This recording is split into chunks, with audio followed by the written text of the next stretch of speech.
Në 4 komunat në veri të Kosovës, Mitrovica e Veriut, Leposavić, Zvečan dhe Zubin Potok, sot do të mbahen seancat konstituive në të cilat kryetarët të rinj nga lista serbe do të marrin përsëri pushtetin. Këto komuna me shumicë serbe janë udhëhequr nga kryetarë shqiptar që nga maji i vitit 2023, pasi ata nga lista serbe kishin dhënë dorëheqjen në nëntor të vitit 2022, si pjesë e largimit kolektiv të serbëve nga institucionet në shenjë kundërshtimi me vendimet e qeverisë së Kosovës. Lista serbe, partia kryesore e serbëve në Kosovë që gëzon mbështetjen e Beogradit. Gjatë fushatës parazgjedhore për zgjedhjet lokale, kishte pranuar se kishte gabuar kur ishte larguar nga institucionet dhe kishte theksuar se ky vendim ishte marrë për të tërhequr vëmendjen e komunitetit ndërkombëtar mbi gjendjen e vështirë të serbëve. Kryetari i listës serbe, Zlatan Elek, ka me 30 dhjetor se kryetarit të rinj të komunave, Milan Rajdović në Mitrovicë të Veriut, Zoran Todić në Leposavić, Dragisha Milović në Zvečan dhe Miloš Perović në Zubin Potok. Pas marrjes së detyrës do të kërkojnë të kënaqësjen e dokumentacionin e plot. Lista serbe gjithashtu më parë kishte njoftuar se do të anulonte vendimet jo legjitime, që sipas tyre kanë marrë kryetarët shqiptar të komunave në veri.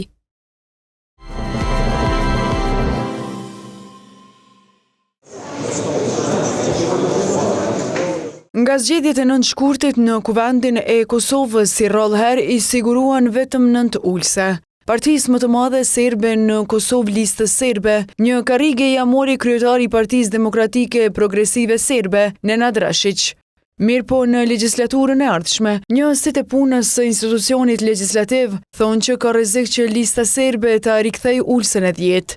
Për këtë aludim, hulumtuesi në Institutin Demokratik të Kosovës, Vullnet Bugaçko, ka një arsyetim. Këto lloj veprime që po i bën subjektet politike, pashmang shumë e faktorizojnë shumë këtë subjekt politik. E faktorizojnë edhe në zgjedhjet e ardhshme parlamentare, besoj që kjo do ta rikuperojë vetin kuptimin e përfaqësimit në Kuvendin e Republikës Kosovës. Pra rreziku ekziston që ky subjekt parlamentar të fitojë gjitha vendet në parlamentin e Kosovës, për shkak se këto veprime tona, që unë po i cilësoj vendime edhe veprimet pamatura politikisht nga ana e subjekteve politike shqiptare të gjitha. Edhe analisti politik Belgzim Kamberi e vënë në pikpyetje arritjen e Rashićit në Kuvend prap, por ai thotë se edhe gjuha politikanëve shqiptar në drejtim të tyre ka peshë. Ka mund të mendohet që për lëvizjeve të vendosë kjo mund të përkthehet pak a shumë në vota, duke qenë që faktikisht kjo do të ndërtonte një mobilizim të shqiptarët për ta paraqitur lëvizjeve të vendosjes si vetëm një subjekt që po e lufton listën serbe dhe kështu të shndrohet në rezultat zgjedhor më të mirë për lëvizjeve të vendosje, por në anën tjetër ajo që po duket është që kjo ka pas efekt edhe në anën tjetër. Dhe natyrisht që pastaj është reaksioni edhe në palën tjetër edhe në kësaj ajo që po e shohim është që madje tash pyetja kryesore që parashtrohet për këto zgjedhje është që a do të mund të kemi përsëri një politikan apo forca politike si Nenad Rashići dhe politikanë të tjerë që madje edhe ata siç duket tashmë kanë edhe më të vështirë. Si zgjidhje të kësaj situate, Kamberi përmend dialogun e brendshëm me serbët e Kosovës, që dikur kryeministri në detyrë Albin Kurti e kishte premtuar. Po është një kundërthënie le të themi kështu nëse flasim për lëvizjen e vendosjeve dhe veçanërisht për zotin Albin Kurti, i cili do thotë gjatë viteve ndër vite ka promovuar idenë e një dialogu të brendshëm me serbët e Kosovës për ndërtuar një alternativë ndaj listës serbe, ose ndaj cilit do subjekt të themi kështu që është më i lidhur drejt për drejt vertikalisht me Beogradin zyrtar. Por fatkeqësisht ajo që e kemi parë pastaj kur ka ardhur në pushtet është që nuk e ka bërë atë dialog të brendshëm ose nuk e ka bërë mjaftueshëm ose nuk e ka bërë mirë. Televizioni provoi të marrë një qëndrim edhe nga deputeti serb Nenad Rashić, por i njëjti nuk ishte i qasshëm.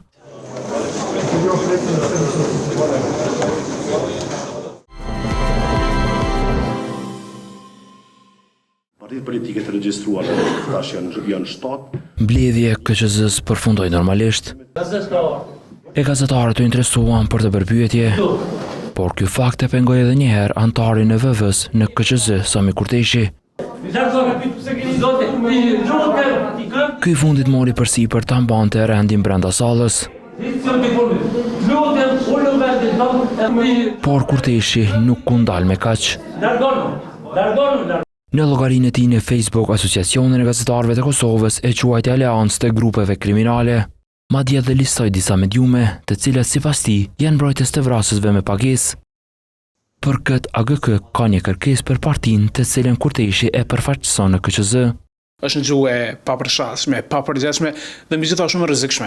Renditja e një liste të mediave të cilat zoti Kurteshi quan si dhe gazetarë si vrasës me pagesë, është një gjuhë e nxitjes së urrëties, e cila në fakt mund të transformohet edhe në dhunë fizike ndaj gazetarëve kur ata e bëjnë punën e tyre në terren. Prandaj, ne bëjmë thirrje partisë politike vetëvendosje, liderit të saj zotit Kurti, por edhe presidentës vendit Vjosa Osmani që seriozisht ta shqyrtojnë largimin e zotit Kurteshi nga të qenurit i KQZ-s.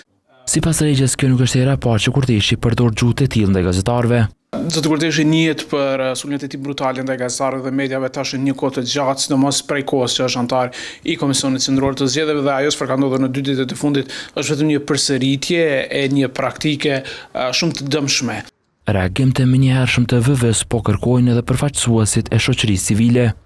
Vetëvendosja duhet të trajton e të analizojmë me seriozitet të plot me përgjithësinë e një subjekti politik që kanë qenë kritik të ashpër ndaj atyre që kanë sulmuar mediumet dhe shoqërinë civile. Në këtë rast duhet të marrin mosa edhe të veprojnë në qarkë rritjes së bashkëpunimit me mediumet dhe organizatat qeveritare.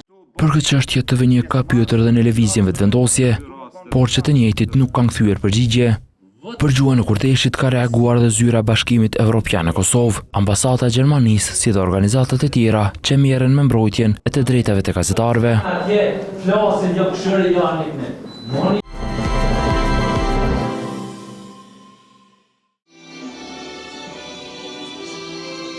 Flamurin kuq e zi e kishte vendosur para vetës. Kryetari i ri i komunës Fushë Kosovës, Valon Prebreza, kësaj ishte bërë gati për të betuar si i pari i kësaj komune. Por fillimisht betimin e dhan asamblesët e zgjedhur. E pas tyre u betua edhe Prebreza. Betohem. Me pas edhe zyrtarisht u bë kryetar, me që rast mbajti një fjalë para të pranishmeve, ku edhe kërkoi bashkëpunim nga të gjitha partitë. Gjatë këtyre 4 vjetëve ta shtrim dorën e bashkëpunimit dhe në mënyrë që të punojmë për të mirën e gjithë qytetarëve të Fushë Kosovës dhe pa dallim, pa hezitim, me një vullnet të plot, bashkarisht derën e hapur të ta keni të gjithë, në mënyrë që projektet në të mirë të qytetarëve të Fushë Kosovës të çojnë përpara. Pasi përfundoi kjo ceremoni, kuvendi komunal shkoi në pauzë 20 minutashe, gjatë së cilës kryetarit të ri të Fushë Kosovës udhëruan lule e duar trokitje nga të pranishmit. Zgjedhja e kryesuesit të kuvendit komunal ishte pika e radhës e rendit të ditës, në të cilën vetëvendosje propozoi Vlonjat Hasanin për kryetar të asamblesë. Partia Demokratike dhe Lidhja Demokratike bën të ditur se nuk do të marrin pjesë në votim. Nuk dojmë me kom pjesë e kësaj marrëveshje të fshehtë cilën mund të bëjë disa kolegë apo kolege partive ndryshme. Për meruj subjektin, për meruj individ, ne do të marrim pjesë. Por kundër kësaj doli edhe vetë kryetari degës së PDK-s në Fushë Kosovë, Rahim Tërnava, i cili mori pjesë në votim. Përveç Tërnavës, votuan edhe Ermal Dumani dhe Aida Alimi nga PDK dhe Burim Berisha nga LDK. Kësaj, Vlonjat Hasani arriti që të bëhet kryetari i kuvendit komunal të Fushë Kosovës me 20 vota për dhe 11 abstenime. Sot me votën tuaj më besua detyra e kryetarit të kuvendit komunal të Fushë Kosovës, një rol që nuk është privilegj personal, por është një amanet publik. E pasi që kryetari i degës së PDK-s në Fushë Kosovë votoi kryetarin e asamblesë, reagoi edhe asamblesi i kësaj partie, i cili tha se dyshon se Tërnava ka marrëveshje të fshehur me vetëvendosjen. Kryetari i degës nuk e di pse s'ka marrë pjesë, nuk e di a u largu nga dega apo ka vënë ndërheqje, nuk e di, nuk ka ardhur takim. Fjalët e Rahim Tërnavës kanë qenë që unë nuk do të marr pjesë votim dhe nuk e votoj asnjëherë vetëvendosjen. Po me thon drejtën na kanë dyshuar edhe më herët që ka marrëveshje të fshehtë. Edhe në ballotazh, edhe tashti. Kurse Tërnava përmes një përgjigje përmes telefonit, i ka thënë televizionit se nuk ka marrëveshje me vetëvendosjen, por nuk deshi të prononcojë para mediave.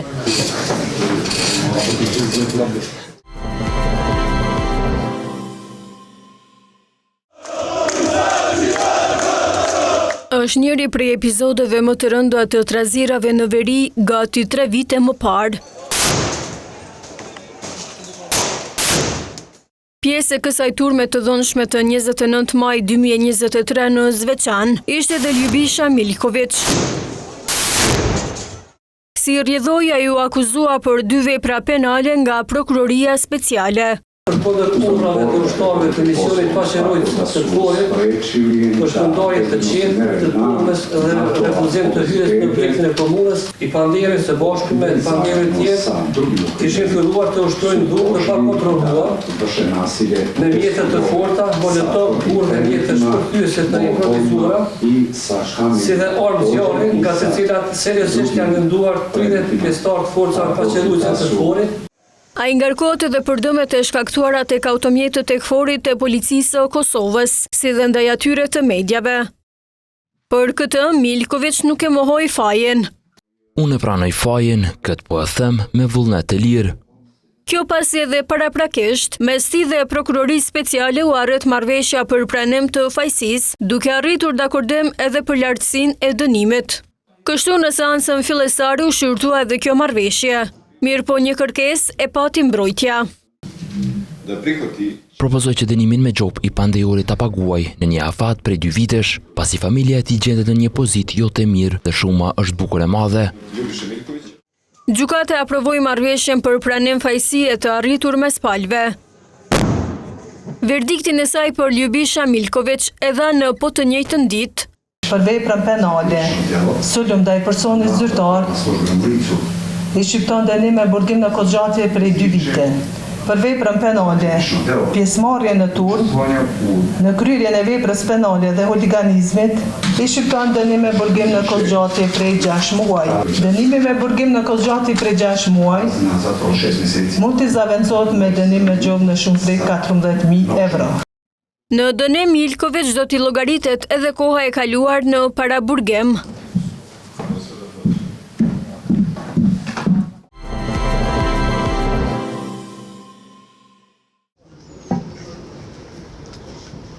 Shtëpizat e Drurit janë vendosur shesheve të Prishtinës.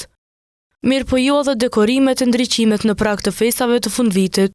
E një hap drejt kësaj po e presin vetë prishtinasit. Është numër 1, për çdo vizitor të jashtëm vjen mas pare e shqetëson se kryeqytetin se ketë zhvillum.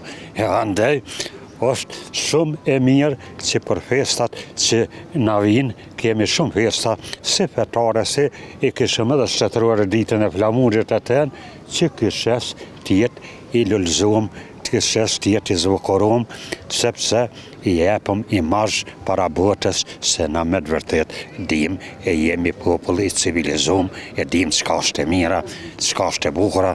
Por dikush thotë që dekorimet për fund vet duhet të bëhen në mes të muajit në mënyrë që dhe të kursehet energjia elektrike. Afrohet ato për 2-3 ditë rregullohen menja më mirë, pse me harxhu herët pak bën gjysmë muajit me kohë të përgatita, edhe se nuk bën shpenzime të mëdha me harxhu rrym, tash se aty nuk harxhojnë shumë rrym, pak harxhojnë veç janë me zbukuru në natyrën, me zbukuru venin, me zbukuru shtëpiat, edhe me di që është kryeqytet i Kosovës, Prishtina. Duhet më maj gjithçysh. Me ndriqimin e sheshit, një qytetar praq të ndritet edhe fusha politike. Pas që mitë më nëjtë në qëndja, edhe më rregullohet të në dhe qytetit zbukuruar. Po. Kurse na presim për këtyne se të shka përbojnë, qërë për rregullojnë tek. Gjatë këtyre kërkesave u ka dhënë përgjigje komuna e Prishtinës, duke thënë që janë duke pritur fituesin e të nderit e pastaj edhe kjo gjë do të ndodhë. Kurse vetëm në vitin 2024, komuna ka kontraktuar 2 kompani për dekorimin e qytetit duke ndarë 207.000 euro.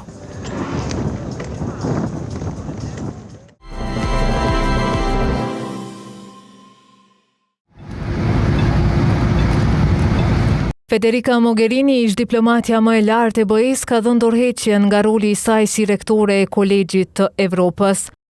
Kjo pasi është akuzuar në lidhje me një rast të dyshuar për mashtrim që lidhet me një program trajnimi të financuar nga BE-ja për diplomat të rinj.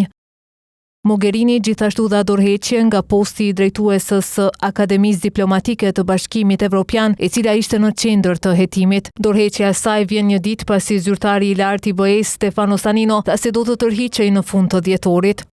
Hetimi i udhëhequr nga prokurori i BE-s përqendrohet në një kontratë njëvjeçare të dhënë Kolegjit të Evropës në kuadër të një tenderi për të hapur një akademi të re për trajnimin e diplomatëve të rinj dhe nënpunësve civil të BE-s për role të ardhshme në përfaqësimin e Evropës jashtë vendit. Prokurorët dyshojnë se në vitet 2021-2022, Kolegji dhe Shërbimi Diplomatik i BE-s mund të kenë bashkëpunuar për të drejtuar në mënyrë të papërshtatshme fondet e BE-s drejt projektit, duke përfshirë dhe duke i dhënë Kolegjit informacion paraprak për tenderin. Mogherini ka shërbyer si rektore e Kolegjit të Evropës që nga viti 2020, duke mbikëqyrur kampuset e tij në Brugj, Varshavë dhe Tiranë. Ndryshe, ajo ka shërbyer si ndërmjetësuese e dialogut Kosovë-Serbi për disa vite.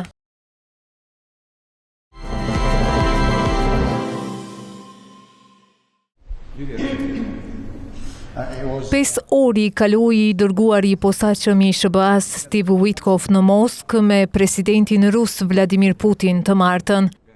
Megjithatë, Witkoff po kthehet të njëjtën për në Miami pa arritur ta bindë Putinin për të marrë në konsideratë lëshimet e mundshme, të cilat u shqyrtuan me negociatorët Ukrainas në bisedimet e fundit e që mund të formojnë bazën e një marrëveshjeje paqeje midis Moskës dhe Kievit. Për këtë Witkoff do të presë për një takim shefin e sigurisë së Ukrainës Rustem Umarov. Ndërkohë kanë vazhduar shqetësimet e evropianëve për planin e presidentit amerikan Donald Trump për Kievin. Der Spiegel raportoi se gjatë një telefonate, presidenti francez Emmanuel Macron i ka paralajmëruar udhëheqësit evropian se SBA-ja mund ta tradhtojë Ukrainën në çështjen e territoreve pa pasur garanci të qarta për sigurinë. Ndërkohë, kancelari gjerman Friedrich Merz, duke folur për misionin diplomatik të Witkoff në Moskë, raportohet të ketë thënë se ata po luajnë lojra si me ju ashtu edhe me ne. Tutje thuhet se edhe liderët e tjerë kanë shprehur shqetësime për situatën e Ukrainës, si dhe pozitën në të cilën gjendet presidenti Volodymyr Zelensky. Presidenti finlandez Aleksandr Stubb, shkruan Der Spiegel, tha se nuk duhet ta lëm Ukrainën dhe Volodymyrin vetëm me këta djem. Madje edhe shefi i NATO-s Mark Rutte, i cili në publik është shumë komplimentues ndaj presidentit Trump, thuhet se u pajtua me deklaratat e presidentit finlandez që Zelensky duhet të mbrohet. Deklaratat e liderëve vijnë pas planit 28 pikësh të administratës Trump për t'i dhënë fund luftës, plan të cilin evropianët e kanë kritikuar që favorizon Rusinë.